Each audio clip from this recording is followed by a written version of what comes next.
Intermediate పరీక్షల నిర్వహణలో రేవంత్ సర్కార్ ఘోరంగా విఫలమైంది. సరైన మౌలిక సదుపాయాలు లేక విద్యార్థులు నానా పాటలు పడుతున్నారు. కొన్ని సెంటర్లలో సీసీ కెమెరాల లింక్ ఆలస్యం అవడంతో ప్రశ్నాపత్రాల బండిల్ తెరవడం ఆలస్యమైంది. దీంతో విద్యార్థులు పావుగంట నష్టపోయారు. అసలే ఎగ్జామ్ సెంటర్లో వాచ్ను అనుమతించడం లేదు. దీనికి తోడు అధికారులు సరైన టైం ప్లానింగ్ పాటించకపోవడంతో స్టూడెంట్స్ పరీక్షలు సరిగ్గా రాయలేకపోతున్నారు. ఇక మారుమూల ప్రాంతాల్లోని పరీక్షా కేంద్రాల్లో విద్యార్థులు ఉక్కపోతతో ఇబ్బందులు పడ్డారు. వరంగల్, ములుగు, భద్రాచలం, ఆదిలాబాద్ జిల్లాలో చాలా చోట్ల ఫ్యాన్లు సరిగ్గా పనిచేయడం లేదు. తాగునీటి కోసం కూడా విద్యార్థులు ఇబ్బందులు పడాల్సి వస్తోంది. మరోవైపు వికారాబాద్ జిల్లా తాండూరు ప్రభుత్వ జూనియర్ కళాశాలలో పాము కలకలం రేపింది. ఎగ్జామ్ హాల్లోకి చేరుకోగానే ఓ మూలన పాము ఉండడం చూసి విద్యార్థులు భయభ్రాంతులకు గురయ్యారు. ఈ నేపథ్యంలో రేవంత్ సర్కారుపై విద్యార్థులు, తల్లిదండ్రులు మండిపడుతున్నారు.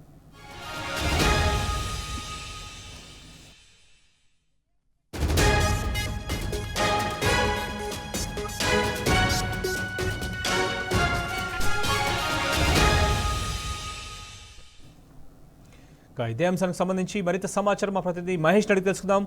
మహేష్, చెప్పండి, ఇంటర్ పరీక్షల సందర్భంగా విద్యార్థులు ఎలాంటి ఇబ్బందులు పడుతున్నారు?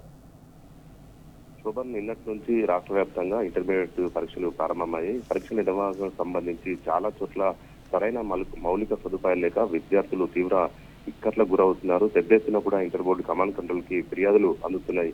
కొన్ని సెంటర్స్ లో అటు సీసీ కెమెరాలు లింక్ ఆలస్యం అవడంతో ప్రశ్నపత్రాల బండ్లు తెరవడం ఆలస్యం అవుతుంది. పావు గంట వరకు నష్టపోయేవని కూడా ఫిర్యాదులు అందాయి. ఇంకా ఇంటర్ బోర్డు కార్యాలయంలో ఏర్పాటు చేసిన సీసీ కెమెరాలు అనుసంధానం చేసి పర్యవేక్షణ చేస్తున్నారు. అయితే చాలా చోట్ల కమాండ్ కంట్రోల్ నుండి సీసీ కెమెరాలు లింక్ అవ్వలేదన్న ఫిర్యాదులు కూడా అధికారులకు అందాయి. అంతేకాకుండా ఉదయం 9 గంటలకు పరీక్ష ప్రారంభమై 12 గంటల వరకు ముగుస్తుంది. అయితే విద్యార్థులకు వాచ్ అనుమతించడం లేదు. దీంతో టైం మేనేజ్మెంట్ వల్ల లేకపోవడం వల్ల విద్యార్థులు పరీక్షలు సరిగ్గా రాయలేకపోతున్నామంటూ కూడా చెప్తున్నారు. అయితే అరగంటకు ఒకసారి వారికి అలర్ట్ చేస్తామంటూ, గంట కొడతామంటూ కూడా అధికారులు చెప్పారు. కానీ అవి సరిగ్గా విద్యార్థులకు మేమే అడిగితే తప్పించి వాళ్ళు రెస్పాన్స్ అవ్వట్లేదని కూడా, ఇన్విజిలేటర్లు రెస్పాన్స్ అవ్వట్లేదని కూడా విద్యార్థులు చెప్తున్న పరిస్థితి కనిపిస్తుంది. అంతేకాకుండా ఎగ్జామ్ హాల్లో గడియారం కూడా వాళ్ళు వాచ్ పెడతామని చెప్పారు. అది కూడా అందుబాటులో లేదని కూడా చెప్తున్న పరిస్థితి కనిపిస్తుంది. ఇంకా ఎండలు అసలే అధికంగా కొడుతున్నాయి. అయితే మారుమూల ప్రాంతాల్లోని పరీక్షలు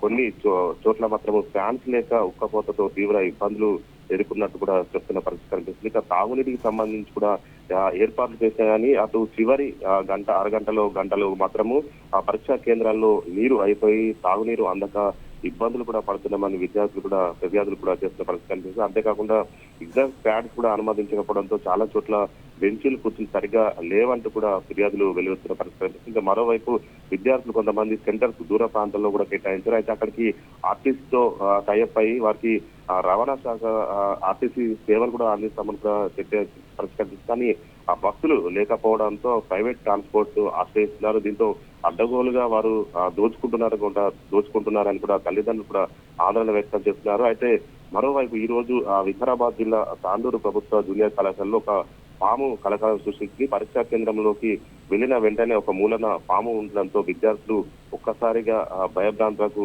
గురయ్యారు. అయితే వెంటనే సిబ్బంది వచ్చి ఆ పామును అయితే చంపిన పరిస్థితి కనిపిస్తుంది. ఇక చాలా చోట్ల ఎన్నో సమస్యలు అయితే కనిపిస్తున్న పరిస్థితి కనిపిస్తుంది. అటు ఉక్కపోత కావచ్చు, ఫ్యాన్లు సరిగా లేకపోవడము, టైం మేనేజ్మెంట్ సంబంధించి ఎగ్జామ్ సెంటర్ హాల్లో గడియారం లేకపోవడం కావచ్చు, అటు తాగునీరు లేకపోవడం, కొన్ని చోట్ల మెడికల్ సంబంధించిన వారి ఏఎన్ఎం కావచ్చు, అటు మెడికల్ సిబ్బంది కూడా అందుబాటులో ఉంచామన్నట్టు వారు కూడా అందుబాటులో ఉండడం లేదని కూడా ఫిర్యాదులు అయితే పెద్ద ఎత్తున కనిపిస్తుంది. మార్చి 25 వరకు కూడా ఈ పరీక్షలు జరుగుతాయి.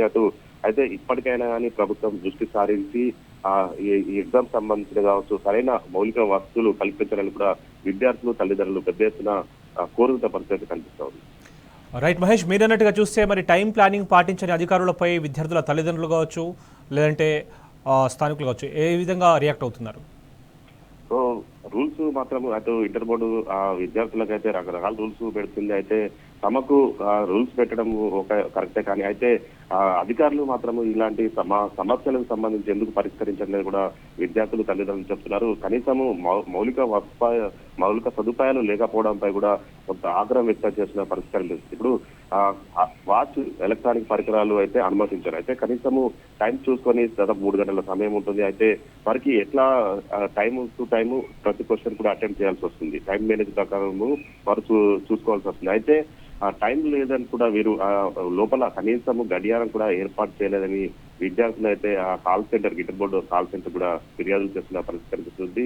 తల్లిదండ్రులు అధికారులపై కావచ్చు, ఇటు ఇంటర్ బోర్డు అధికారుల నిర్లక్ష్యంపై కూడా ఆగ్రహం వ్యక్తం చేస్తున్న పరిస్థితి కనిపిస్తుంది. కానీ మహేష్, మనం కనుక చూసుకుంటే ఎంసెట్ లాంటి ఎగ్జామ్స్ కు 1 నిమిషం నిబంధన పెడతారు. మరి ఇలాంటప్పుడు ఇక్కడ ప్రతి ఒక్క విద్యార్థి కూడా 15 నిమిషాల పాటు తన వాల్యుబుల్ టైం ని వేస్ట్ చేసుకున్నాడు. మరి దీనికి అధికారుల నుంచి ఎలాంటి వివరణ వస్తుంది?